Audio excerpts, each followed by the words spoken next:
Coucou, bonjour, bonjour. J'espère que vous allez bien. J'espère que vous m'écoutez aussi. Bienvenue à notre rencontre aujourd'hui. J'ai été invitée à prendre la parole sur notre merveilleuse page Nos enfants, notre avenir de la reine Sorel Koya qui m'a invitée. Merci ma reine pour cette invitation. Je l'ai acceptée avec joie et bonheur parce que c'est toujours un plaisir pour moi de partager des informations, de partager la connaissance. Comme une de mes mamans me disait souvent que tout au long de ta vie, il y a une montagne qui sera toujours au-dessus et que tu dois toujours chercher à compenser. C'est la montagne de l'ignorance. Et compenser cette montagne par quoi? Bonjour ma reine Sorel, j'espère que ça va, je suis à l'heure. Donc je disais merci pour l'invitation. Et comme je disais tantôt, elle me disait souvent que tout au long de ta vie, il y aura une montagne qui sera au-dessus de tout, c'est la montagne de l'ignorance. Et tu devras compenser cette montagne par la connaissance. Parce qu'elle me disait, au soir de ma vie, aujourd'hui j'ai 82 ans, mais j'ignore encore beaucoup de choses. À plus forte raison, toi, à plus forte raison, toi qui amorces la vie, tu devras apprendre dans les différents domaines de la vie, apprendre par la lecture, apprendre par les séminaires, les conférences, parce qu'à notre époque, il n'y avait pas de conférences, il n'y avait pas de séminaires.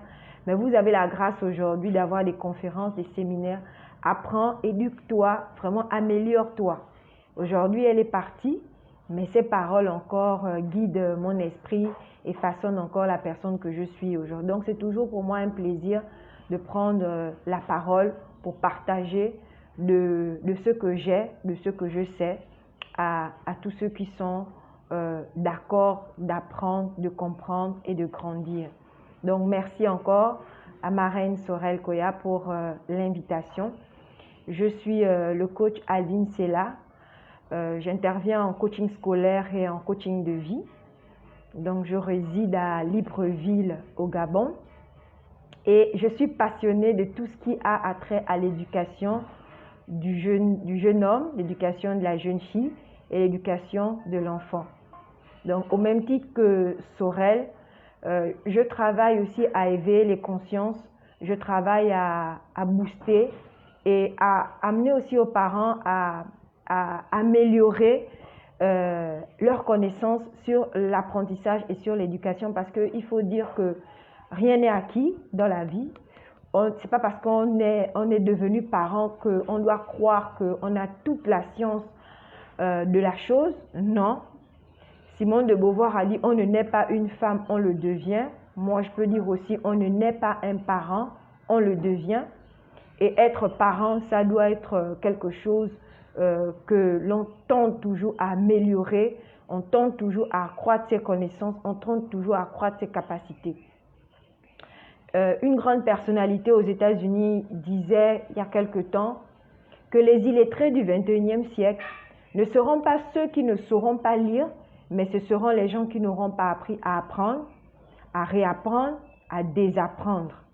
Donc, au 21e siècle, l'illettré ne sera pas celui qui ne sait pas lire, mais ce sera celui qui n'aura pas appris à apprendre, à désapprendre ce qu'il connaît et à réapprendre encore des nouvelles choses. Donc, ne soyons pas ces illettrés-là. Soyons des personnes qui sont ouvertes à l'apprentissage. Ne nous disons pas, je sais déjà tout sur l'éducation, je n'ai rien à connaître encore, ça va, ce que je sais, ce que j'ai appris de mon père, ce que j'ai appris de ma mère, ce que j'ai appris de mes tantes, de mes oncles, ça me suffit. Non, ça ne te suffit pas. Tu dois accroître tes connaissances sur le domaine de l'éducation. Tu dois accroître ton savoir. Et des pages comme celle-là sont là pour t'aider à t'améliorer en tant que parent. Sont là pour t'aider à t'améliorer dans ta personnalité, à t'améliorer dans ta façon de faire. Tu as peut-être une bonne façon de faire, certes, mais tu dois t'améliorer. L'amélioration continue. Et Sorel Koya fait un excellent travail à l'endroit des parents.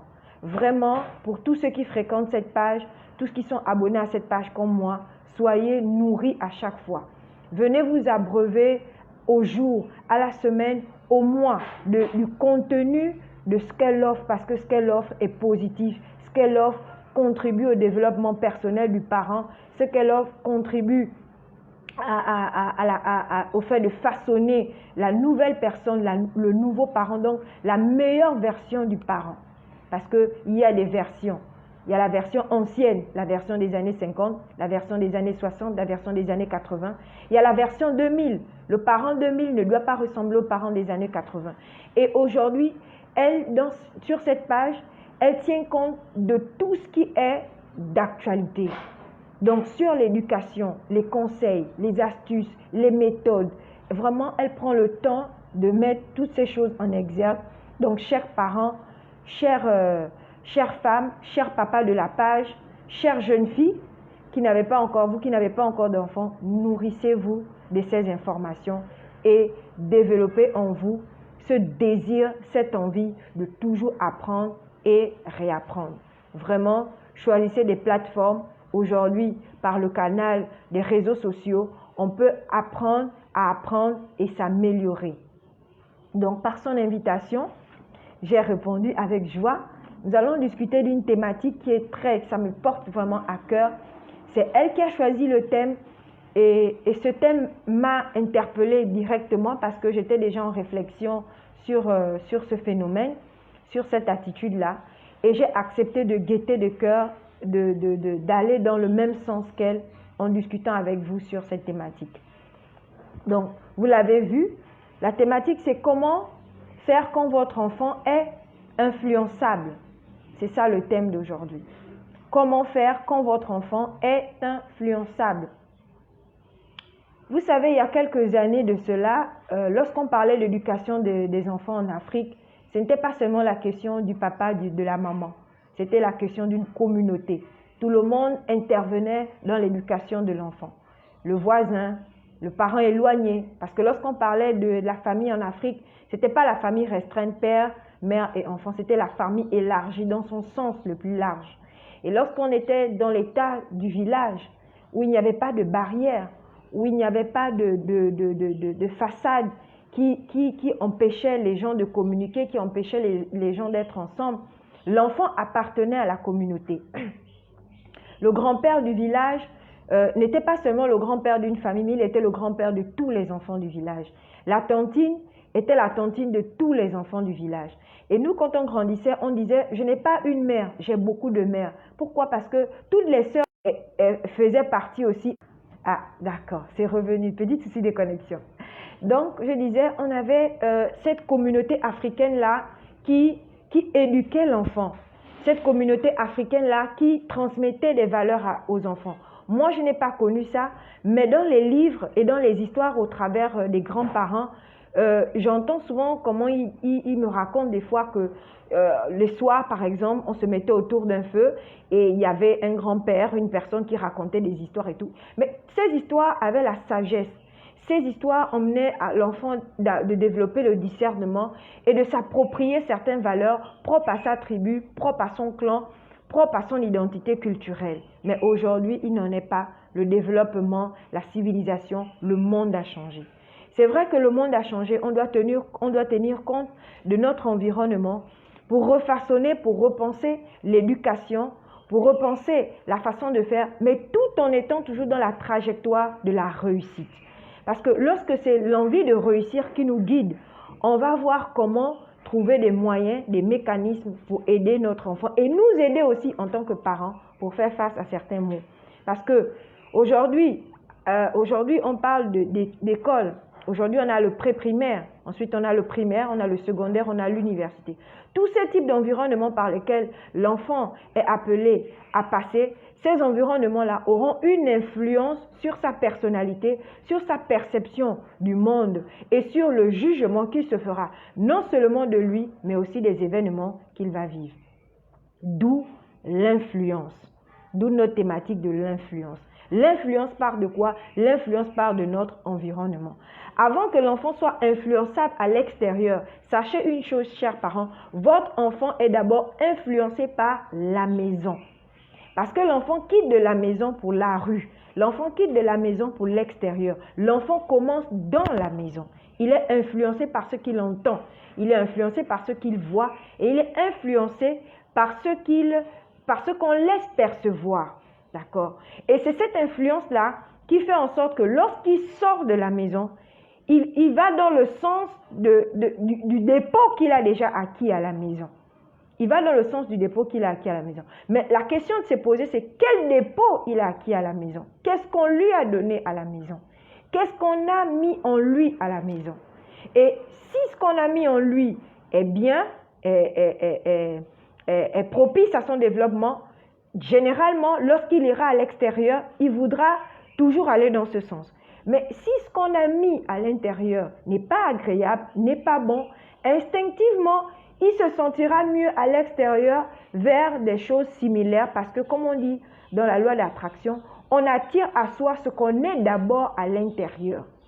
D'accord? C'est d'abord ce qu'on a à l'intérieur. Nous sommes tous des aimants et nous attirons à nous des personnes, des circonstances en fonction de ce qu'on est à l'intérieur de nous. Et ça ne commence pas quand on est adulte. Ça commence depuis la tendre enfance. Ça commence depuis que l'on est petit. On commence à attirer certaines circonstances, certains événements. Voilà pourquoi même dans la Bible on dit l'enfant montre déjà par son comportement qu'est-ce qu'il sera quand il sera grand. Donc ça dit que même en étant petit, un enfant peut déjà révéler le type de comportement ou le type d'association qu'il aimerait vivre plus tard. Le vol, il ne le commence pas à l'extérieur. Il commence le vol à la maison. La paresse, il ne commence pas la paresse à l'extérieur. Il commence la paresse à la maison. D'accord? Donc, c'est tout part d'abord de la maison.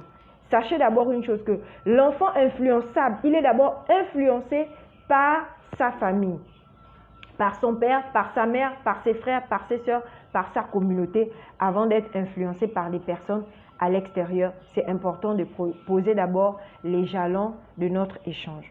Ensuite, j'aime bien passer par des définitions pour nous permettre de nous approprier le sens profond des mots que nous allons utiliser. Parce que des fois, on peut connaître ces mots de prime abord, mais connaître le sens même du mot nous permet de mieux appréhender la thématique et la chose.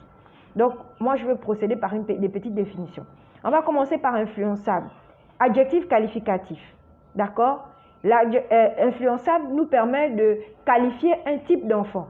C'est-à-dire, on qualifie l'enfant d'influençable. C'est-à-dire, c'est quelqu'un qui se laisse influencer par les autres. Ah, la connexion déconne un peu, mais on fera avec. Donc, on a influence. Influence, action qu'une chose exerce sur une personne, sur une autre chose. L'exemple, l'influence de l'alcool sur l'organisme. Donc, l'influence est une action que quelque chose exerce sur une personne ou sur une chose. On parle de l'influence de l'alcool, on parle de l'influence du tabac. Donc, c'est quelque chose extérieur qui vient influencer une personne dans son intérieur. Ensuite, on a aussi le verbe influencer. Exercer une influence sur, agir sur. Par exemple, influencer le jugement de quelqu'un. Lors, par exemple, d'un procès au tribunal, nous avons des avocats qui vont influencer le jugement de leurs clients en faveur d'une circonstance ou pas. Donc, les avocats vont user de leur influence pour essayer de modérer pour essayer de modérer la situation de leurs clients.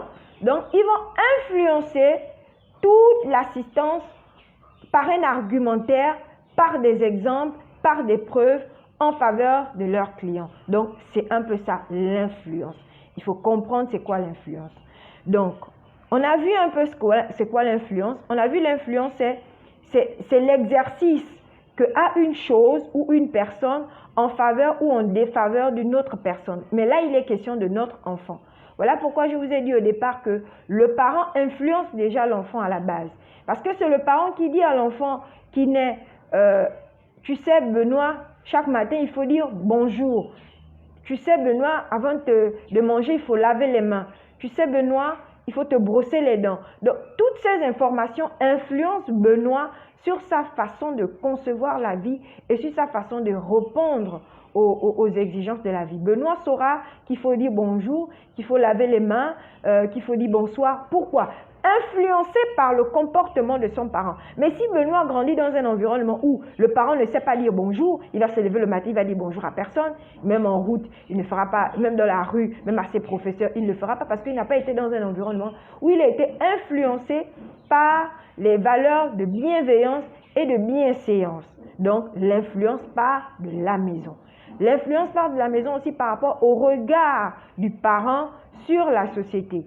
Un parent qui met des garde-fous à son enfant en lui disant « Tu sais, Benoît, l'extérieur peut être compliqué, tu peux rencontrer tel type de personne, mais fais plus attention à ce type de personne et pas cela. » Donc, le parent éveille en l'enfant l'esprit de discernement et la capacité de faire des bons choix. Mais un enfant qui n'a pas été influencé dans ce sens, il peut se retrouver dans un environnement où pour lui, telle personne fait telle chose, c'est normal, c'est bien. Du coup, pour me faire aimer ou me faire apprécier, je vais faire comme l'autre. Pourquoi? Parce qu'à la base, des fois à la maison, il n'y a pas eu une certaine information qui a été donnée. Pour aller toujours dans le même sens, nous allons parler aussi des différentes étapes de la vie d'un enfant. Parce que notre thématique, c'est comment faire quand votre enfant est influençable. Donc, c'est mieux de parler aussi des différentes étapes de la vie de l'enfant. Première étape, c'est l'étape de l'embryon et du fœtus. À partir de 3 mois, l'embryon devient fœtus. L'enfant est influencé avant même de sortir quand on va aller au-delà. Quand on va dans les profondeurs de la réflexion, on va se rendre compte que l'enfant est influencé depuis le sein maternel. Il est influencé depuis l'étape d'embryon.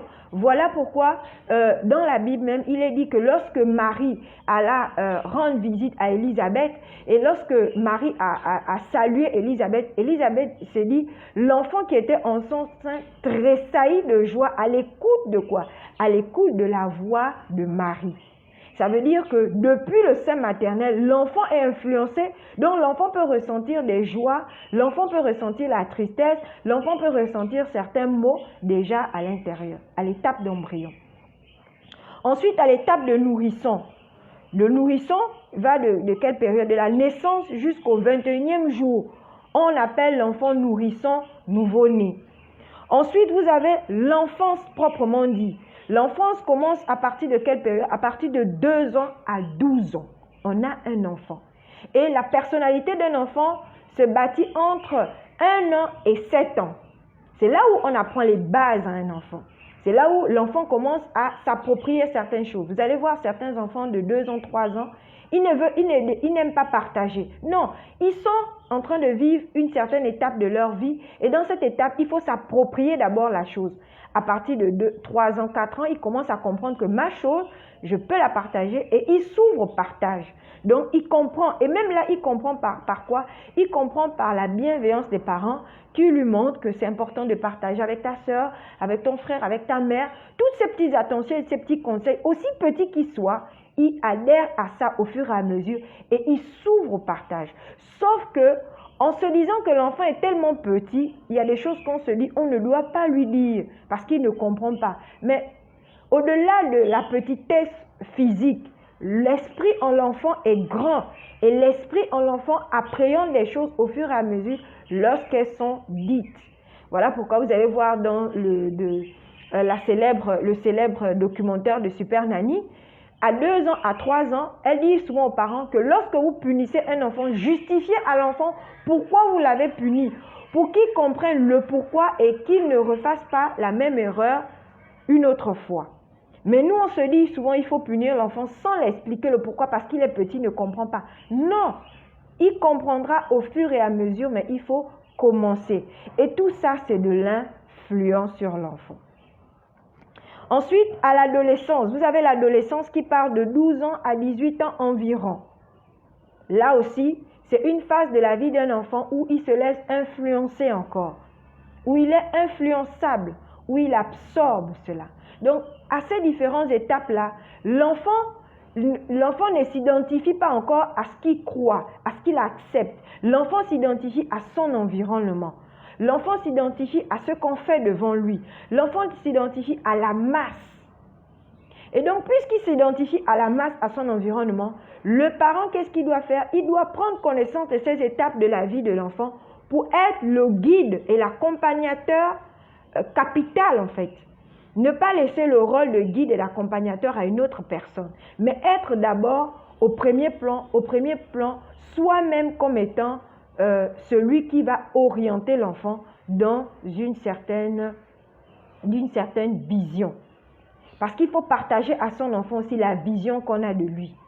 Les parents ont des visions, mais ça reste dans le cœur. Mais vous ne partagez pas à l'enfant. Vous voulez qu'il soit sérieux, vous ne dites pas à votre enfant, franchement, j'aimerais que tu sois comme ça, je veux que tu sois comme ça, je veux que tu sois comme ça. Pas une fois, pas deux fois, mais de façon fréquente. Répétez à l'enfant ce que vous aimeriez qu'il imprègne comme caractère, comme personnalité, comme façon de faire. Et au fur et à mesure, au début, ce ne sera peut-être pas facile, mais au fur et à mesure, l'enfant va appréhender ces choses-là. Donc, à cette étape d'enfance, donc de 2 à 12 ans et adolescent de 12 à 18 ans, l'enfant se laisse influencer.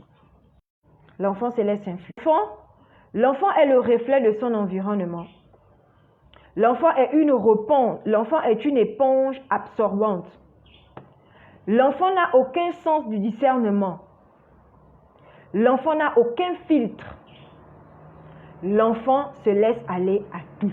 Il faut le savoir que c'est une étape, c'est une évidence, c'est comme ça a toujours été comme ça et ce sera partout en tout temps comme ça. L'enfant n'a pas de filtre.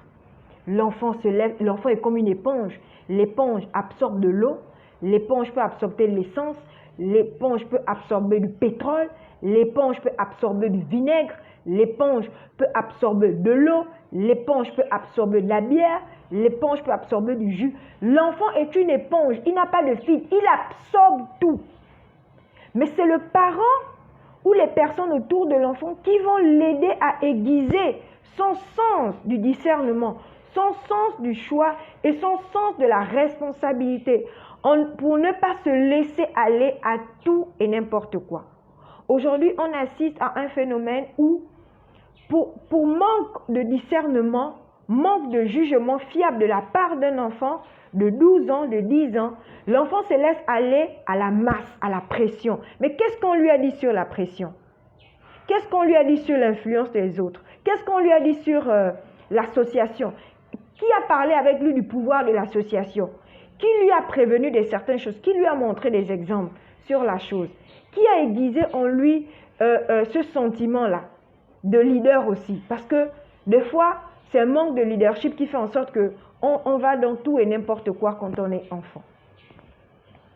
Donc, les causes de l'influence, comme je pouvais le dire, l'influence, c'est d'abord dans l'environnement. Là où on est, là où on va grandir, c'est là où tout va commencer pour nous. Ensuite, on a la personnalité de l'enfant. Un enfant sera influençable par un autre aussi en fonction de sa personnalité. Et la personnalité, c'est quelque chose qui se développe au fur et à mesure. La personnalité, c'est quoi? La personnalité, c'est le caractère de l'enfant. Il y a des enfants, à partir de 2 ans, 3 ans, 4 ans, 5 ans, 6, 8 ans, on se rend compte qu'ils sont introvertis. C'est-à-dire qu'ils grandissent avec un manque d'estime de soi, un manque de confiance en soi, deux fois à cause de leur environnement toujours. Peut-être l'enfant a grandi dans un environnement où il a été séparé de son père et de sa mère, donc il grandit avec une béquille psychologique. Deux fois, l'environnement a été hostile. C'est un enfant qui n'a pas bénéficié d'attention et d'amour très tôt. Donc, quand il arrive à l'extérieur pour se faire accepter et bien pour se faire apprécier des autres, il se dit qu'il faut que je fasse comme eux. Donc, le caractère de l'enfant, un enfant qui n'a pas toujours été écouté. Parce qu'aujourd'hui, l'enfant, ce n'est pas seulement celui qu'on doit donner à manger et à boire. Non. L'enfant, c'est un être humain.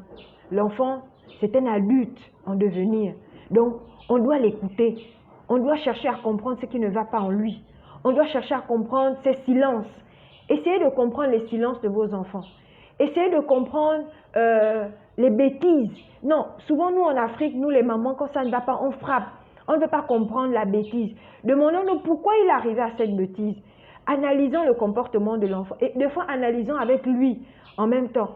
Pourquoi tu as fait telle chose? J'aimerais savoir pourquoi tu as... Mais s'il n'arrive pas à répondre à la première discussion, laissez le temps passer, donnez-lui le temps peut-être de réfléchir aussi à ça et de revenir vers vous après 2 jours, après 3 jours pour discuter de ça avec vous. Parce que c'est important de mettre un climat de discussion, c'est important de mettre un climat d'entente entre vous et l'enfant, de lever certaines barrières parce que le parent incarne l'autorité et souvent cette autorité-là peut jouer comme une barrière entre vous et l'enfant dans le type de communication et de relation que vous pouvez avoir.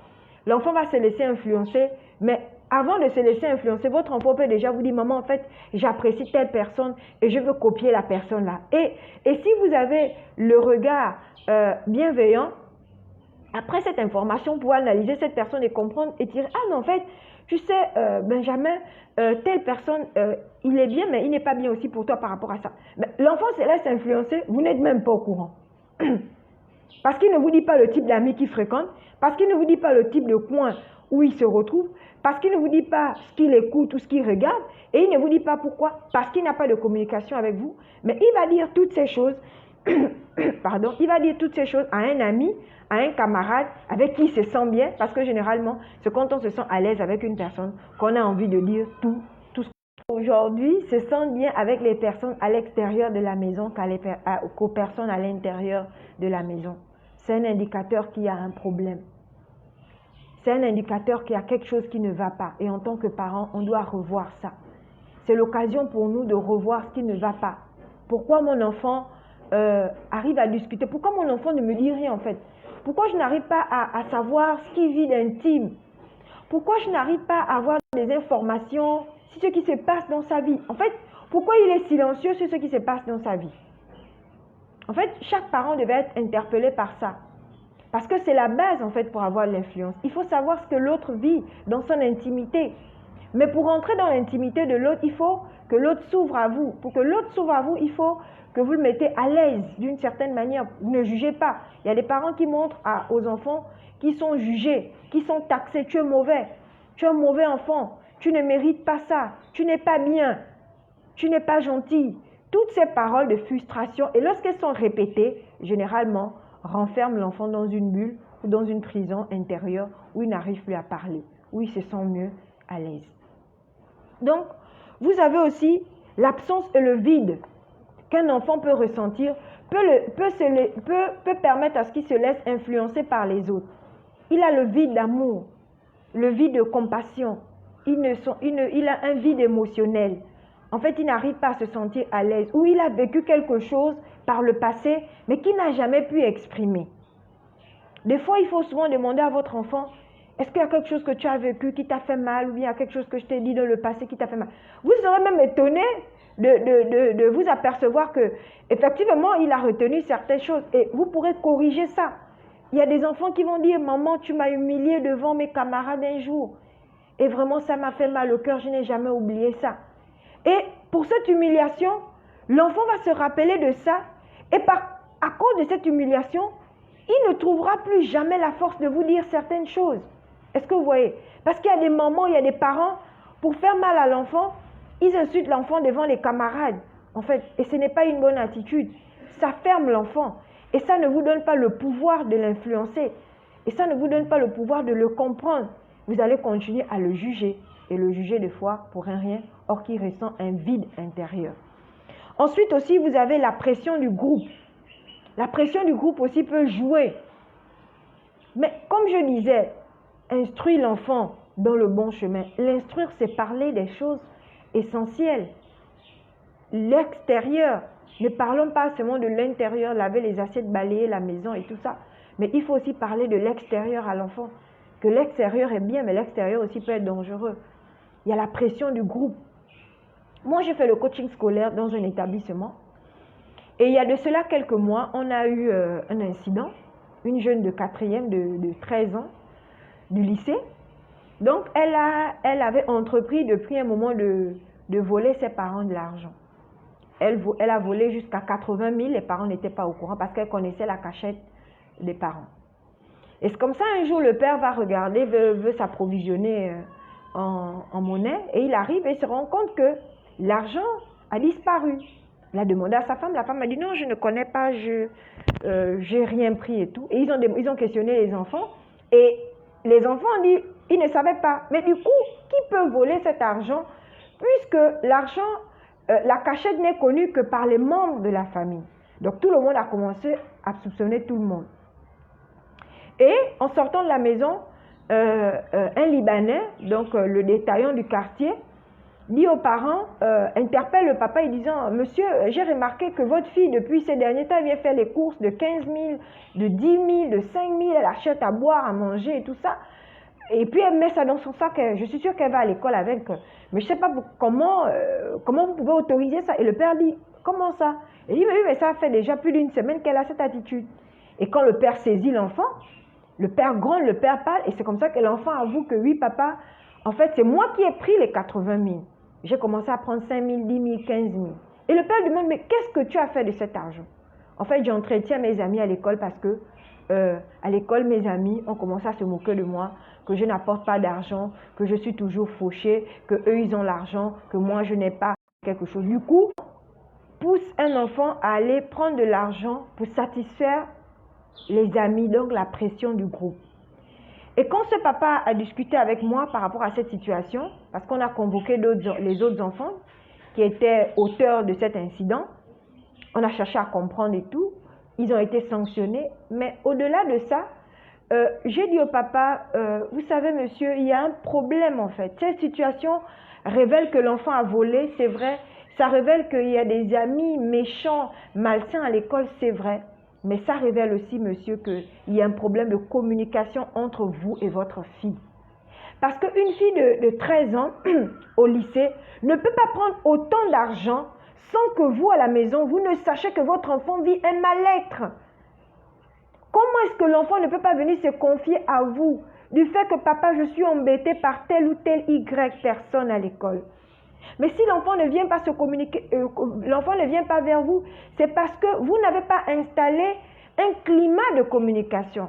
Vous n'avez pas mis en votre enfant, vous n'avez pas implicitement mis en votre enfant que quelles que soient les circonstances, mon enfant, tu peux venir vers moi. L'enfant sent que s'il vient pour dire ça, je serai jugé, je serai frappé, je serai bastonné, je serai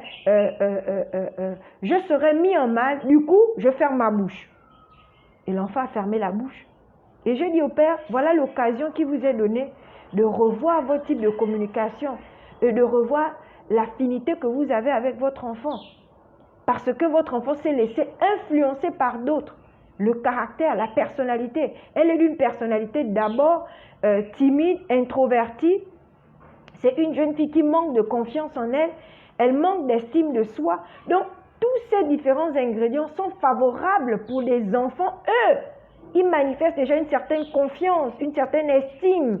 Ils se sentent déjà forts, mais ils utilisent cette force dans le sens négatif. Donc, il y a ça, il y a ces petites choses-là qui peuvent emmener un enfant à se laisser influencer. Un enfant influençable, c'est un enfant qui vit un mal-être intérieur. Un enfant influençable, c'est un enfant qui n'est pas toujours compris de la maison. Un enfant influençable, c'est un enfant qui vit un vide. C'est un enfant qui en manque d'amour, de foi. C'est un enfant qui a vécu un traumatisme. Les cas sont multiples. Mais à chaque enfant, il faut chercher à comprendre le pourquoi il se laisse influencer, en fait. Des fois aussi, c'est par suivisme, c'est par curiosité aussi. C'est-à-dire qu'il a tout reçu, mais il veut aussi un peu voir ce que ça fait, de faire comme les autres. Et il va tenter de faire comme les autres. C'est pas qu'il a reçu une mauvaise éducation, il a tout reçu, une bonne éducation, un bon cadre. Mais il se laisse influencer. Des fois, c'est la curiosité parce que à cet âge-là, de 15, 12, 14 ans, on veut découvrir le monde, on veut explorer, on veut aller vers les autres. Et des fois, pour se laisser aimer par curiosité, on peut faire tout et n'importe quoi. Donc, on devient influençable. Maintenant, comment est-ce qu'on peut sauver notre enfant? Comment est-ce qu'on peut aider notre enfant à ne pas être une passoire, à ne pas être celui qui encaisse tout, à ne pas être une éponge qui prend tout et n'importe quoi? Comment est-ce qu'il faut faire? Parce que l'enfant influençable ne sait même pas qu'il est influençable, parce qu'il vit une situation Pour lui, c'est normal. Il n'a pas le sens du discernement et le bon jugement. Il ne juge pas bien les choses. Celui qui peut juger les choses et celui qui peut appréhender les choses, c'est le parent. Donc, c'est aux parents de se poser notre thématique, notre question, comment faire? Comment faire comme mon enfant est influençable? Comment faire que je m'aperçois qu'il se laisse aller aux autres? C'est à moi de me poser la question en tant que mère, c'est à moi de me poser la question en tant que père. Et en me posant cette question, je m'ouvre à une réflexion. Avant d'aider mon enfant, je dois d'abord comprendre. Avant d'aider mon enfant, je dois d'abord avoir des pistes de solutions. Avant d'aider mon enfant, je dois d'abord m'aider moi-même. Vous ne pouvez pas aider une personne si vous-même vous ne vous êtes pas aidé en tant que parent. Et vous n'allez pas vous aider par les sentiments. Vous ne devez pas faire dans le sentimentalisme, être dans la colère, être dans la névrosité, être dans la frustration. Ces sentiments-là ne vont pas vous aider à aider votre enfant parce que votre enfant est dans une situation délicate. Mais pour faire sortir votre enfant de cette situation, vous devez aussi vous aider, chers parents. Vous devez vous aider. Le monde actuel demande aux parents de faire de la veille, d'être en veille et d'apprendre à apprendre encore. Première chose, observez votre enfant. Nous avons 2 yeux, une bouche, pour beaucoup observer et pour parler peu, mais bien. Donc, observez votre enfant. Ensuite, écoutez votre enfant. Lorsqu'il parle devant vous, écoutez ce qu'il a à vous dire. Observez les mimiques, observez les gestes. Est-ce qu'il parle en tremblant? Est-ce qu'il parle en montrant de la peur, l'anxiété? Est-ce qu'il parle en montrant une certaine timidité? Observez votre enfant. Déjà, pour l'aider, il faut vraiment l'observer. Observez quand il est avec les autres. Observez à l'extérieur. Observez ses effets. Observez son sac. Observez tout ce qu'il y a autour de lui. Lorsque vous avez détecté qu'il est influençable, ayez cette démarche d'observation autour de lui. Ensuite, l'écoute. Écoutez beaucoup ce qu'il a à dire. Faites parler votre enfant. Discutez avec lui de certains sujets et voyez comment est-ce qu'il raisonne sur ces sujets-là. C'est important. Vous allez déceler certaines informations qui sont cachées au travers de ça. Posez-lui la question. À l'école, avec qui tu aimes marcher? Quelles sont les personnes que tu apprécies à l'école? Il va vous dire, moi j'apprécie celui qui manque les cours. Oh, moi j'apprécie celui qui aime se bagarrer. Oh, moi j'apprécie celui qui est calme. Toutes ces informations qu'il va libérer sans jugement vont vous aider à comprendre aussi avec quel type de personne il marche et quelles sont les choses qu'il aime en fait. Et quelles sont les choses qu'il apprécie ou qu'il n'apprécie pas. Est-ce que vous voyez? Donc c'est important de l'écouter. Ensuite, analysez maintenant. Après avoir observé, écouté, analysé, maintenant, qui est votre enfant? Parce que votre enfant restera toujours aussi quelque part un mystère. Vous apprendrez toute une vie à comprendre et à connaître votre enfant. Donc, analysez maintenant ce qu'il y a lieu de faire. Ah, je comprends que elle apprécie la compagnie des personnes qui restent au fond de la classe. Elle ne veut pas des amis qui sont devant. Or, au fond de la classe, c'est le boucan. Or, au fond de la classe, c'est le désordre. Ah, Seigneur, comment est-ce que je vais faire maintenant pour l'emmener à apprécier des gens qui sont devant? Ah, Seigneur, comment est-ce que je vais faire maintenant pour montrer que ce type de personnes ne sont pas bien? Vous allez voir, il y a des enfants qui vont dire, ah maman, moi, j'apprécie mon camarade parce qu'il aime lire. Et à la récréation, on partage nos lectures. Vous allez sentir par cette parole-là que voilà ce type d'association. Ou bien, il y a des enfants qui vont dire, maman, j'apprécie mon camarade là parce que quand il vient à l'école, il apporte toujours des bonnes choses. Vous avez par son discours aussi le type de fréquentation et le type de personnalité des autres enfants que vous ne voyez pas. Comment est-ce que vous allez connaître les autres? Vous allez connaître les autres parce que l'enfant va sortir. C'est là où vous allez connaître les personnalités d'autres enfants. Et vous allez donner à ces personnalités des noms en lui demandant, ah, un tel qui agit comme ça, il s'appelle comment hein? Un tel qui agit comme ça, hein? Son nom c'est quoi hein? Vous allez soutirer de façon subtile à votre enfant des informations. Et ces informations, après analyse, vont vous servir d'arguments, vont vous servir de preuves, vont vous servir d'instruments, d'outils pour l'aider. Parce que vous allez aussi l'aider à partir de ce que lui va sortir. Vous allez l'aider à partir de ce qu'il va révéler. D'accord? Ensuite, vous avez à éduquer votre enfant. L'éducation part de la formation du leadership. Il faut insérer aussi le leadership dans votre façon d'éduquer votre enfant. Parce que le manque de leadership en un enfant fait en sorte qu'il se laisse influencer. Le leadership, ce n'est pas lui dire qu'il est le chef qui doit commander. Non. Le leadership, c'est lui montrer que tu sais, dans la vie, il y a des choix que tu commences à faire. Quand tu rentres en salle de classe, tu es en train de faire le choix de la réussite. Mais si tu restes à la maison, tu fais le choix de l'échec. C'est aussi ça le leadership. Le leadership, c'est lui montrer qu'il ne doit pas suivre, il doit suivre le conseil de ses parents. C'est aussi ça le leadership. Le leadership, c'est aussi lui montrer le pour et le contre au travers des exemples et au travers des images, au travers des situations des autres personnes, au travers de votre vécu, pourquoi pas. Vous avez peut-être eu une enfance qui a révélé certaines situations. Partagez aussi ça à votre enfant pour lui montrer en quoi aussi ça a été important pour vous. C'est éveiller aussi en lui le sens du leadership. C'est former aussi le leader qui est en lui parce que demain après-demain, il prendra des directions, il devra se définir des objectifs, il devra choisir des amis. À quel moment pourra-t-il faire ça de façon efficiente s'il n'a pas été au préalable préparé à ça? Donc, il faut une préparation dans le sens du leadership. Éduquez vos enfants dans le sens du leadership. D'accord? Le leadership depuis la fratrie. C'est-à-dire, s'il est l'aîné, éduquez-lui selon l'aîné, selon le rôle de l'aîné. S'il est deuxième, éduquez-lui en respectant l'aîné et en se soumettant à l'aîné. S'il est quatrième, éduquez-le selon aussi son rang. Parce que selon notre rang dans notre fratrie, on a aussi un rôle. Et ce rôle-là nous confère aussi un certain type de leadership. Et ce type de leadership-là, on le vit aussi à l'extérieur. Donc, c'est la formation du leadership. Donc, comment aider votre enfant à ne pas être influençable? C'est le former aussi en tant que leader. En tant que leader, il faut le former. Et il faut aussi vitaminer son estime de soi. Arrêtez de le rabaisser. Arrêtez de l'insulter. Arrêtez de l'ignorer. Arrêtez de ne pas tenir compte de ce qu'il dit à la maison. Quand un enfant dit quelque chose, tenez compte de ça.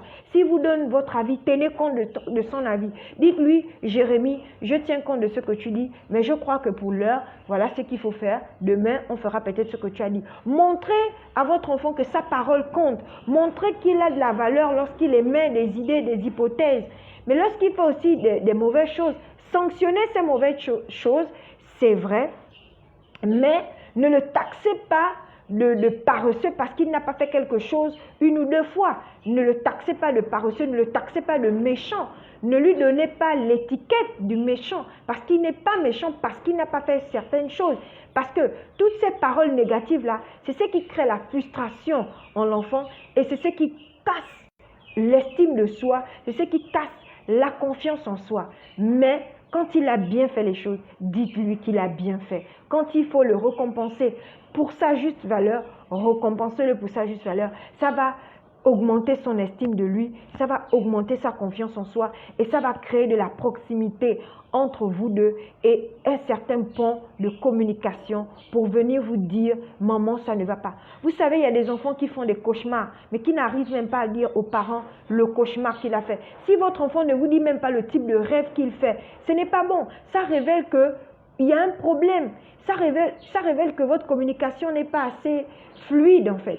Et c'est vous qui devez créer cette fluidité parce que vous êtes adulte, parce que vous avez déjà une réalité du monde et une appréciation de la vie. D'accord? C'est à vous de le faire. Ensuite, écoutez, aiguisez aussi son sens du discernement. Aiguisez le sens du discernement de votre enfant, la capacité à faire de bons choix. Parlez à votre enfant du discernement. Ayez des conversations d'adultes aussi avec votre enfant. Selon son âge, bien sûr. Mais ayez ce type de conversation avec lui pour l'aider à avoir le discernement. Ensuite aussi, ne jugez pas votre enfant. Arrêtez de juger et arrêtez de donner des étiquettes. Et si on lui demande comment maman te voit, il va dire maman me voit comme un enfant paresseux. Non, ne lui donnez pas des étiquettes. Par contre, aidez-le à façonner sa personnalité parce qu'il est en pleine construction de sa personnalité. Il est en pleine construction de son caractère. Ayez ça en conscience. Ayez ça à l'esprit. Que votre enfant n'est pas un produit fini. Votre enfant n'est pas à 12 ans, à 14 ans, à 15 ans, à 16 ans, à 17 ans, à 18 ans, à 22 ans, à 23 ans, à 24 ans. Il n'est pas un produit fini. Il est en pleine construction. Il va faire des erreurs, il va aller dans tous les sens, mais c'est vous d'être le guide, d'être le conseil, d'être le modérateur de la personnalité, en ayant toujours en tête l'objectif que vous voulez atteindre, faire de lui un homme et une femme responsables, honnêtes, sérieux ou sérieuse, d'accord? Tout dépend de la vision que vous avez, mais aiguisez en lui aussi le sens du discernement.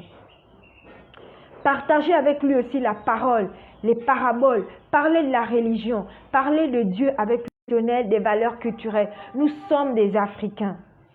Nous sommes Africains. Et en tant qu'Africains, nous avons des valeurs.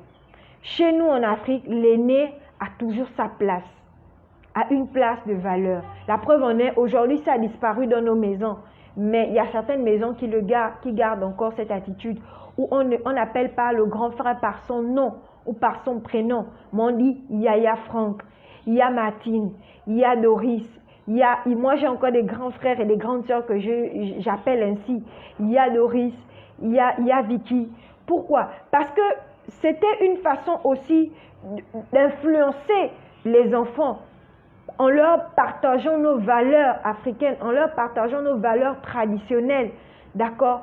Ce type d'enfant qui avait aussi ses valeurs traditionnelles, parce qu'on disait souvent, on ne donne pas la valeur, beaucoup de valeur à ce qui est dit à l'extérieur, mais beaucoup de valeur à ce qui est dit à l'intérieur de la maison. Parce que c'est dans la maison qu'on retrouve la force, c'est dans la maison qu'on retrouve la stabilité. Donc ce type d'enfant qui connaît que c'est ce qui est dit à la maison qui est important, il ne va pas se laisser facilement influencer par ce qui est dit à l'extérieur. Est-ce que vous voyez? Parce que ce qui est transmis à l'intérieur de la maison, ce sont les valeurs. Des valeurs traditionnelles. Chacun de nous, dans sa tradition, a des valeurs. Et ces valeurs, nous devons partager ça avec nos enfants. Sinon, comment ils comprendront que telle chose est importante pour nous si on ne partage pas ça avec eux? Nous avons des proverbes africains, des proverbes que nous pouvons partager avec nos enfants, qui peuvent attirer leur attention. Des proverbes, des images qui peuvent manifester aussi une certaine attitude de leur part. C'est important de partager ça aussi avec eux. Leur permettre de mémoriser ces choses. Ça va aiguiser en eux le sens du discernement. Et lorsqu'ils seront à l'extérieur, ils feront attention à qui ils vont accepter de suivre ou pas. D'accord? Lorsque l'enfant est plein à l'intérieur, il ne se laissera pas vider pour faire un autre plein. Lorsque quelque chose est plein, c'est plein. Mais lorsque quelque chose est vide, il va toujours chercher à être comblé. Et ce qui va rentrer n'est pas forcément agréable. D'accord? Donc là, c'est vraiment des comportements et des attitudes en tant que parent à développer pour ne pas laisser votre enfant se faire influencer par d'autres. Ne pas laisser l'exercice des mauvais comportements, l'exercice de mauvaises attitudes. Parce qu'il y a d'autres enfants qui vivent une certaine attitude négative, qui vont jouer ce rôle auprès de votre enfant. Non, c'est à vous d'éviter ça par votre comportement, par votre attitude, de mettre à l'enfant des barrières, des garde-fous, parce que vous n'allez pas toujours être le policier de votre enfant ou la policière de votre enfant.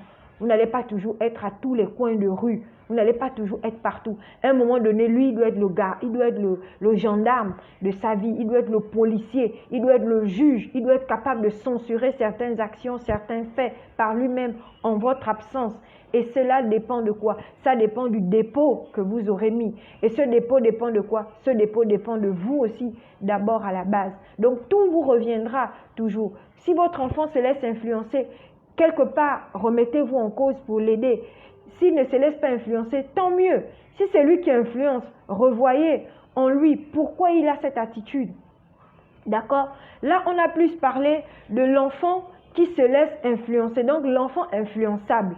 On a parlé de cet enfant, on a compris pourquoi il se laisse influencer et on a vu comment le parent peut l'aider en discutant avec lui, en changeant d'attitude avec lui, pas en le frustrant, pas en le jugeant, pas en le tapant. Non, en essayant de le comprendre et en l'aidant à sortir de ce vice, parce que c'est un vice. S'il le vit à l'adolescence, il peut le vivre à l'âge adulte et c'est dangereux parce qu'à l'âge adulte, il ne sera plus à côté de vous. C'est quand votre enfant est à la maison, c'est quand votre enfant est près de vous que vous pouvez le conseiller, l'orienter, le réprimander, le guider, l'encourager, revenir sur les choses, revenir et revenir, revenir et revenir. Vous ne voyez pas que lorsqu'on est à l'école, au CP1, on nous apprend le chiffre 1, on revient au CP2, on rencontre le chiffre 1, on revient au C1, on rencontre le chiffre 1, on revient au CP1, on a l'addition, on a la soustraction, on revient au C1, l'addition 2, on apprend l'addition et la soustraction en fonction de la répétition. Donc, il faut de la répétition dans l'éducation de l'enfant. L'enfant qui se laisse influencer doit avoir une attention particulière. Vous devez lui accorder une attention particulière parce qu'il est en train de vivre quelque chose. Et cette chose-là, pour en sortir de là, il faut de l'attention, il faut de la compassion. Il ne faut pas être juge. Il faut pas être, il faut le prendre plutôt comme étant une victime de quelque chose qu'il ignore. Et quand on est une victime et quand on veut aider l'autre, on se met à une disposition et on vient avec la compassion, avec l'amour. Pour aider un enfant qui se laisse influencer, il faut exercer beaucoup d'amour. Il faut avoir de l'amour parce que, comme on dit, l'amour couvre une multitude de péchés. Lorsqu'il y a l'amour, il y a l'aide. Lorsqu'il y a l'amour, il y a le sentiment de mieux faire pour la personne qui nous aime. Lorsqu'on sent qu'on doit faire quelque chose de mieux pour quelqu'un qui nous aime, on est capable de faire des sacrifices pour cette personne. Mais si on se sent frustré, on se sent abandonné, on va rester dans cette attitude qui est négative. Donc, en tant que parent, quand vous avez un enfant qui se laisse influencer, il faut de l'amour. Il faut remplacer la colère. Il faut remplacer votre colère, votre frustration par de l'amour en abondance. Il faut avoir de l'amour en abondance pour faire sortir l'enfant de cette situation. Ça, c'est le premier cas. Et on va terminer par le dernier cas, l'enfant qui influence les autres. Parce que votre enfant, c'est celui qu'on a influencé. Pour certains, c'est celui qu'on influence. Mais il y a un autre enfant, non? C'est celui qui influence les autres. C'est aussi un enfant. On doit aussi tenir compte de lui. Et on doit aussi voir comment l'aider. Peut-être que vous êtes dans la position où c'est votre enfant qui est influençable. On a dit comment il faut faire. Mais peut-être aussi vous êtes dans la situation où c'est votre enfant qui influence. Où c'est votre enfant qui est le meneur. Où c'est votre enfant qui est la meneuse. Où c'est votre enfant qui suscite le suivisme. Là maintenant aussi, on ne va pas prendre cet enfant, le rejeter, dire qu'il est mauvais, il ne servira à rien, c'est un cancre. Non, on ne va pas faire ça. On va aussi essayer de comprendre cet enfant et de sauver cet enfant. Parce que cet enfant qui influence les autres, cet enfant qui semble être si négatif que ça, en fait, derrière cette négativité-là, derrière toutes ces choses-là, se cache quelque chose de bien. Et c'est sur cette chose que nous, on veut s'appesantir. L'enfant qui influence les autres, comment faire? Comment faire pour cet enfant? Comment faire pour ce parent? Première chose, comprenez ce qui ne va pas avec cet enfant. C'est-à-dire, vous aussi, vous êtes un parent, votre enfant se laisse influencer par Benoît. C'est Benoît qui influence votre enfant au vol. C'est Benoît, c'est Marilyn qui influence votre enfant aux sorties. Vous êtes en train d'aider votre enfant parce que vous avez compris la démarche. Mais vous connaissez les parents de Benoît et vous connaissez les parents de Marilyn. Que c'est Marilyn qui est l'influenceuse, c'est Benoît qui est l'influenceur. Allez-y vers le parent de Benoît. Dites au parent de Benoît que, ah, madame ou monsieur, j'ai remarqué que votre enfant dans le quartier influence les autres enfants. Qu'est-ce que vous pouvez faire à votre niveau pour aider votre enfant? Parce que en aidant votre enfant, vous aidez aussi nos enfants. Et vous aussi, en aidant le parent de l'autre, vous aidez aussi cet enfant-là, des fois, à s'en sortir. Donc, la première chose pour l'enfant qui influence les autres, c'est qu'il faut l'observer. Premièrement, il faut essayer de comprendre pourquoi il est agressif, par exemple. Pourquoi il est négatif, par exemple. Pourquoi il agit en mal. Parce qu'il pouvait agir en bien. Il pouvait agir en bien, mais bizarrement, il agit en mal. Donc, il faut essayer de comprendre pourquoi il agit en bien. Et ensuite, aidez-le à développer la meilleure version de lui. Ça veut dire que à s'affirmer de façon positive. C'est-à-dire, cet enfant qui influence les autres en mal, c'est le leadership. Il a un leadership. Il influence, c'est le leadership, parce que c'est le leader qui influence. Le leader emmène les autres vers une direction, vers une vision, vers une attitude. Mais lui, il influence négativement. Donc, aidons-le à influencer positivement, montrant à cet enfant que, en fait, ce que tu fais, ce n'est pas bien, mais voilà comment est-ce que tu peux faire en bien pour influencer les autres. Et il sera un leader positif. Il ne sera pas un leader. On va l'aider à affiner son comportement, cet enfant-là, qui influence les autres négativement, on va l'aider aussi parce qu'il est aidable. C'est un enfant. Il est un enfant, il ne connaît pas, il ne pèse pas forcément le pour et le contre aussi. Il a aussi besoin d'un certain suivi, un suivi psychologique, un suivi émotionnel. On doit l'aider aussi en comprenant ses agissements. Ensuite aussi, on ne doit pas le rejeter. D'accord, c'est lui qui influence les autres négativement, mais on ne doit pas le jeter la pierre. On ne doit pas le jeter la pierre.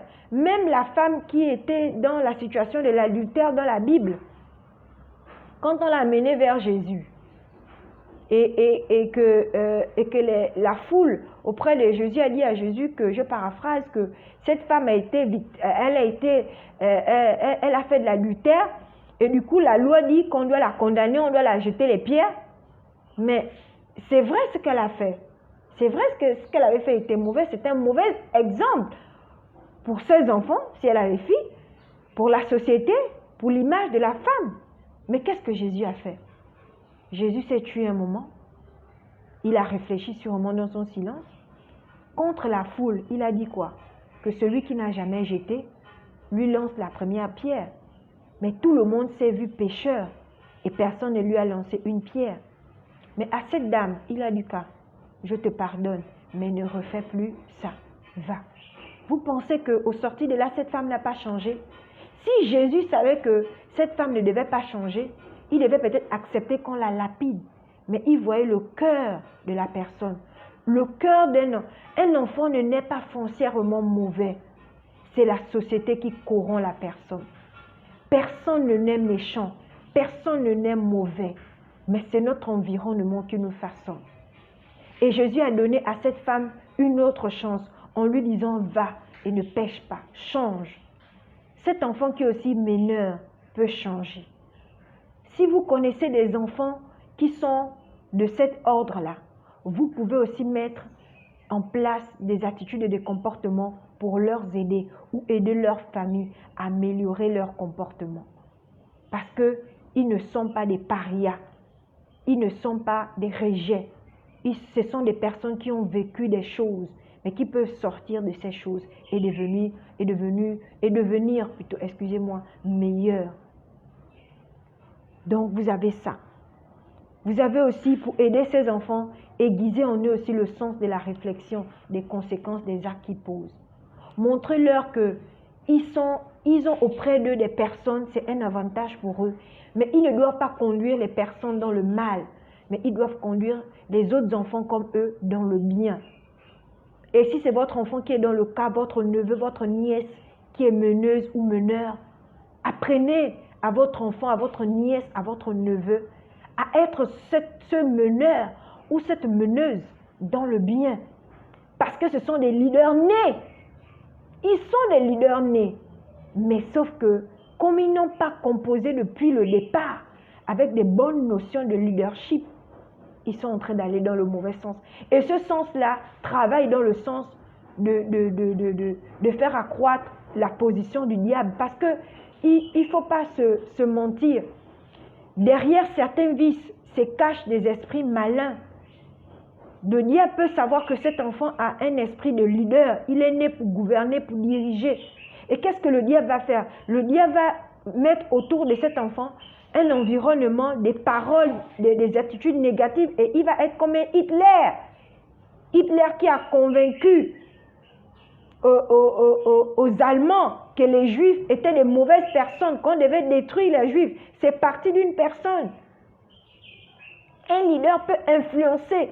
Le leadership d'un enfant de 15 ans peut avoir une répercussion dans le futur parce qu'il n'a pas été bien ficelé. il n'a pas été bien orienté. C'est à chaque parent de veiller à ça. Le leadership d'un monsieur comme Père Sonam, de Martin Luther King, continue à gouverner le monde jusqu'à aujourd'hui. Le leadership d'un monsieur comme Nelson Mandela, Père Sonam, continue à valoriser les enfants. Ils ont été des enfants, mais ils ont grandi avec cette graine du leader. Aujourd'hui, ils continuent à marquer le monde. Ça veut dire que ne laissez pas votre enfant se laisser influencer. Parce que cette influence-là peut avoir des répercussions, non seulement dans son environnement, mais ça peut avoir des répercussions dans la communauté, dans le pays, dans le monde. Donc quand un parent est au courant, est à l'affût de ce type d'informations, il va veiller au type de leadership. Il va veiller à ce que lorsque l'enfant va me quitter, il me quittera avec une attitude responsable. Ça ne dépend pas de l'enfant d'abord, ça dépend du parent. Et même si c'est égaré, il reviendra. C'est ce que Dieu fait. Quand on s'égare dans nos comportements, dans sa compassion, dans son amour, il nous ramène vers le droit chemin. En tant que parent, lui-même il dit quoi? Un bon parent n'épargne pas la verge à l'enfant. La verge, c'est le bois, la punition. N'épargne pas la punition à l'enfant. Donc, en tant que parents, nous devons revoir notre attitude. En tant que parents, nous devons gérer nos enfants.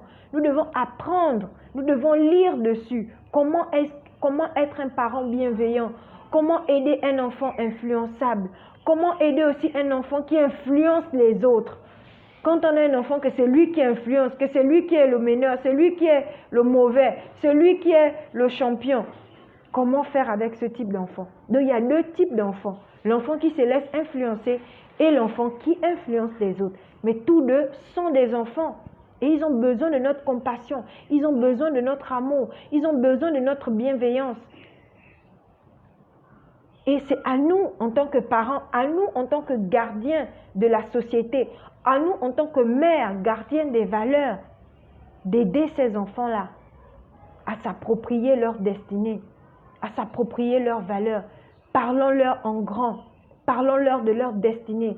Parlons-leur de leur vision. Mettons en eux des images mentales de la bonne personne qu'ils doivent être. Même s'il a commencé mal. Mais la Bible dit quoi?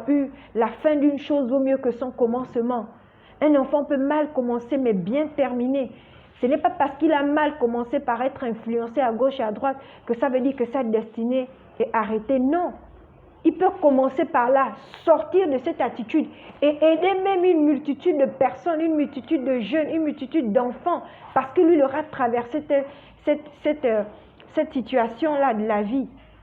Donc rien n'est perdu. Rien n'est perdu. Si votre enfant se laisse influencer, rien n'est perdu. C'est à vous de voir des mécanismes pour l'aider. Je vous ai dit, faites tout dans l'amour. Faites tout dans l'amour. L'amour supporte tout. L'amour supporte. L'amour pardonne. L'amour est bienveillant. L'amour aide. L'amour cherche des solutions. L'amour cherche des solutions. L'amour ne lance pas les pierres. Faites tout dans l'amour. Que votre enfant soit celui qu'on influence ou que votre enfant soit celui qui influence. Peu importe votre position. Mais faites tout dans l'amour. Parlez à votre enfant du pouvoir de l'association. Dites à votre enfant que, ah papa, ah maman, quand tu te mets avec telle personne, voilà ce que ça peut, voilà ce que tu peux encourir, voilà ce que tu peux gagner, voilà ce que tu peux perdre.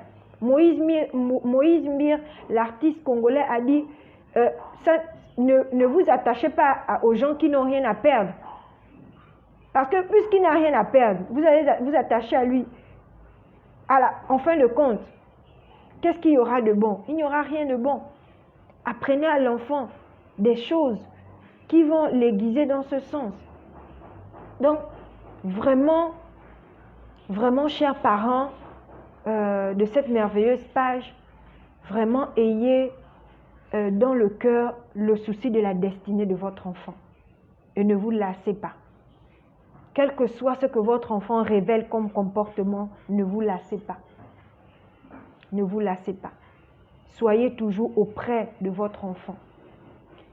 Il y a 2 semaines de cela, je regardais une vidéo sur YouTube. C'est une vidéo qui parlait de désintoxication. Et j'étais étonnée de voir que la personne qui parlait de Manuel Valls, l'ancien premier ministre français, sa sœur, qui a été victime de mauvais entourage dans son enfance, qui s'est droguée et tout. Mais dans le témoignage, il y avait la présence de sa mère. Et à toutes les étapes, jusqu'au jour où elle est sortie de cette attitude, c'est vrai qu'elle est sortie de cette attitude avec des séquelles. Hein. Elle dit qu'elle a eu beaucoup de maladies et tout ça. Mais tout au long, et elle a commencé ça, c'est 15 ans. Tout au long de ça, aujourd'hui, je pense qu'elle a 40 ans, 42 ans, quelque chose comme ça. Elle est sortie de là. Mais tout au long de son parcours, sa mère était là. Sa mère dépassée, sa mère mal à l'aise, ses parents dépassés, ses parents mal à l'aise. Mais elle avait les parents qui étaient là autour d'elle, qui l'accompagnaient dans ça. Et ça m'a vraiment touchée. Ça m'a touchée, ça m'a montré que, en fait, quand on a des situations où on a un enfant qui se laisse influencer, on ne doit pas le livrer à lui-même. On doit être présent dans sa vie. On doit l'aider. On doit l'aider parce que lui-même, il ne sait pas qu'il doit être aidé. Il peut même refuser l'aide. À 18 ans, maman, laisse-moi. Je n'ai pas envie que tu m'aides, je suis grand. Non, il ne faut pas suivre ces mots. Il faut l'aider. Et en plus, il faut prier pour cet enfant. Pour que Dieu l'aide à ne pas se laisser influencer. Et pour que Dieu l'aide à être un leader de valeur. Parce qu'il n'y a que Dieu qui est capable d'aider votre enfant. Il n'y a que Dieu qui est capable de vous donner l'attitude. Parce que c'est Dieu qui vous a donné cet enfant-là. Et il n'y a que lui qui est capable de vous aider. Aujourd'hui, on veut éduquer l'enfant sans Dieu. On veut éduquer l'enfant sans emmener l'enfant vers Dieu. Non, c'est mal faire. Anne a demandé d'abord à Dieu son enfant. Et elle a dit, Seigneur, si tu me donnes un fils, il sera à ton service. Et on dit chaque année, même quand l'enfant était auprès d'Élie, Anne allait année par année vers cet enfant. Mais vous pensez que Anne faisait quoi? Anne éduquait son enfant, Anne influençait son enfant. La preuve en est que Samuel était au contact des enfants d'Élie, qui n'étaient pas des modèles. Mais Samuel est resté un enfant modèle. Et il a été élevé en tant que juge plus tard. Et pourtant, à un moment donné, dans l'environnement de Samuel, il y avait Ophni, les enfants d'Élie, qui n'étaient pas des modèles en Israël à cette époque. Mais ça n'a pas influencé, Samuel, parce que la mère de Samuel était toujours là, bien que n'étant pas dans la même maison que Samuel. Mais le temps qu'elle trouvait à être avec Samuel, elle encourageait Samuel, elle influençait Samuel. Donc, c'est à chacune de nous d'influencer nos enfants dans la bonne direction. D'autant plus que ces temps sont compliqués. D'autant plus que les réalités actuelles sont difficiles. Mais avec la grâce de Dieu, avec le bon sens, avec l'engagement de bien faire, un parent peut atteindre ses objectifs, avec ses objectifs de vie et de destinée avec son enfant. Qu'il soit influencé ou que celui qui influence les autres. Ça dépend. Positionnez-vous en tant que parent et aidez votre enfant. Votre enfant a besoin de votre aide. Et faites-le dans l'amour et dans la bienveillance. Faites-le dans l'amour et dans la compassion. Parce que la compassion est le sentiment qui nous emmène à nous dépasser et à comprendre, à être altruiste vis-à-vis de notre enfant parce que on comprend qu'il a besoin de notre aide et on comprend que sans nous, il ne peut pas y arriver. Il a besoin de notre expertise, il a besoin de notre expérience. Donc c'était vraiment pour moi un plaisir de discuter avec vous sur cette thématique. Comment faire quand votre enfant est influençable? J'espère que vous avez retenu beaucoup de choses positives parce qu'en faisant, en recherchant, en travaillant sur ce thème, je me suis enrichie en tant que parent, je me suis enrichie en tant que personne. En partageant encore avec vous cette analyse, je me suis encore enrichie. Et j'espère que cet enrichissement va vous servir. Vous allez faire valoir cette connaissance auprès de votre enfant, auprès des enfants aussi qui sont à côté de vous, auprès des enfants qui sont aussi à l'extérieur de votre maison, parce que vous avez aussi le droit et le devoir aussi d'influencer les enfants qui ne sont pas vos enfants, mais qui sont aussi des enfants. C'est notre rôle. Et je tiens à vous remercier pour avoir été présent, pour m'avoir manifesté votre présence. Et je tiens à remercier Sorel Koya pour cette invitation, pour cette merveilleuse page, pour tout ce qu'elle fait pour les familles. Je lui ai récemment fait le témoignage d'une de mes amies et sœurs qui a reçu beaucoup de la part de son live sur comment faire de votre enfant un as. Aujourd'hui, son enfant est un as aussi.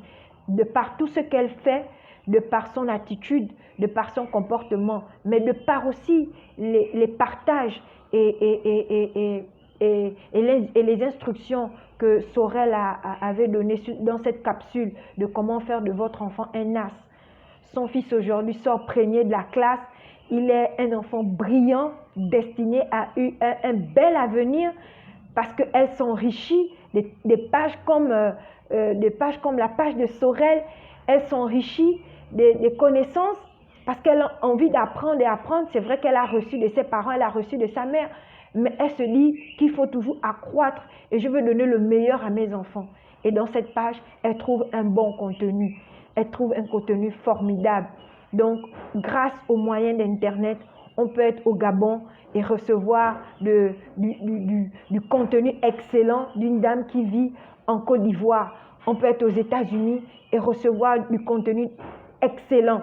Donc, je souhaite que vous qui suivez ça en direct, tant mieux. Vous qui regardez ça en replay, partagez le live, permettez à d'autres personnes de connaître la page, permettez à d'autres personnes de s'abonner à la page, invitez vos amis, vos parents à venir sur cette page, à aimer le contenu. Ne venez pas seulement pour observer, mais venez pour être participant de ce que vous aurez appris. Partagez aussi avec la responsable de la page ce que la page vous a apporté, ce que la page a été un plus pour vous, quel que soit le pays dans lequel vous êtes. Partagez avec elle vos expériences et vraiment rayonner du savoir qu'elle vous offre. Abonnez-vous comme moi et soyez toujours à l'actu de l'information sur cette page. Et vraiment, vraiment merci. Merci Sorel, que Dieu continue de te bénir. Ne te lasse pas de tout ce que tu es en train de faire. Et comme la Bible dit, il y aura un salaire pour tes œuvres. Il y aura un salaire. Et celui qui est capable de donner ce salaire, le bon salaire, celui qui récompense au-delà de ce que nous pouvons penser ou imaginer, c'est Dieu. Ta page bénit, ta page encourage, ta page modifie les mentalités et les consciences, ta page améliore le rapport parent-enfant, le rapport enfant-enfant aussi. Vraiment, continue dans cet élan, ne te décourage pas, continue.